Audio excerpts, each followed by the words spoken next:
ការដែលថៃទទូចឲ្យកម្ពុជាវិលចូលតុចរចាម្ដងហើយម្ដងទៀតនេះគឺជាល្បិចកលក្នុងការទម្លាក់កំហុសមកកម្ពុជាតែប៉ុណ្ណោះទី1គឺគេចោទកម្ពុជាបាទជាអ្នកបង្កហេតុមុនទី2គឺគេចោទបង្ហាញទៅអន្តរជាតិថាគេជាអ្នកមិនមែនជាអ្នកបង្កហេតុទេគេជាអ្នកស្រឡាញ់សន្តិភាពគេចង់ចរចាតែកម្ពុជាមិនចូលតុចរចាទី3គឺការចរចានេះបើយើងព្រមទៅតាមលក្ខខណ្ឌដែលគេលើកឡើងដាក់រួចទៅហើយនោះគឺស្មើនឹងកម្ពុជាសុំចោះចាញ់នេះគឺគេនឹងអាចទទួលបាននៅប្រជាប្រិយភាពក្នុងចំណោម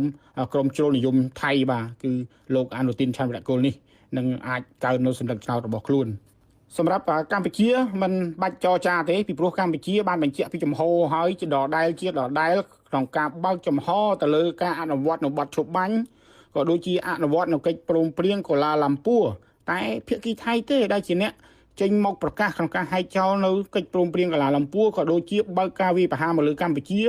ចង់បំបាក់កងទ័ពកម្ពុជាតែបែរជាមកបន្ទោសកម្ពុជាមិនព្រមចូលតុចរចាទម្លាក់កំហុសមកលើកម្ពុជាបំភាន់មតិអន្តរជាតិទៅវិញហើយបើសិនជាថៃចង់បាននៅកិច្ចបទឈប់បាញ់ក៏ដូចជាការអនុវត្តនៅកិច្ចព្រមព្រៀងសន្តិភាពស្រឡាញ់សន្តិភាពមែនមិនចង់មានបញ្ហានេះមែនហេតុអ្វីលោកអាន់វ៉ាអ៊ីប្រាហ៊ីមបានដាក់កាលកំណត់ឲ្យតើកាលពីយប់ថ្ងៃទី13ម៉ោង10ថ្ងៃទី13ខែធ្នូ2025ឲ្យមានបទឈប់បាញ់តែភាគីថៃមិនព្រមឈប់ទេបាទហើយចរចារឿងអ្វីទៀតអ្វីគឺឯកភាពគ្នាអស់ហើយតាក់ទងទៅនឹងបទឈប់បាញ់អ្វីបានឯកភាពគ្នាអស់ហើយនៅក្នុងកិច្ចព្រមព្រៀងសន្តិភាពកូឡាឡាំពួរ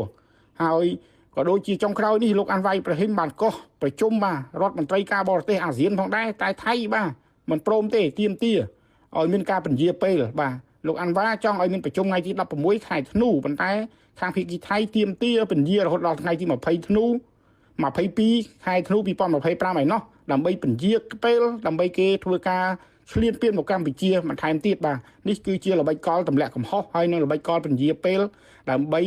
ទុកឱកាសបន្ថែមទៀតក្នុងការបើកការវាយឆ្លៀនពៀនមកលើកម្ពុជាពាក់ព័ន្ធទៅនឹងលក្ខខណ្ឌទាំង3ដែលលើកឡើងដោយថៃនេះ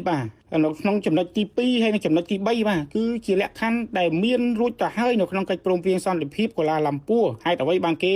លើកឡើងនៅពេលនេះឡើងវិញហើយពាក់ព័ន្ធទៅនឹងលក្ខខណ្ឌទី1ឲ្យកម្ពុជាតម្រូវឲ្យកម្ពុជាឈប់បាញ់មុន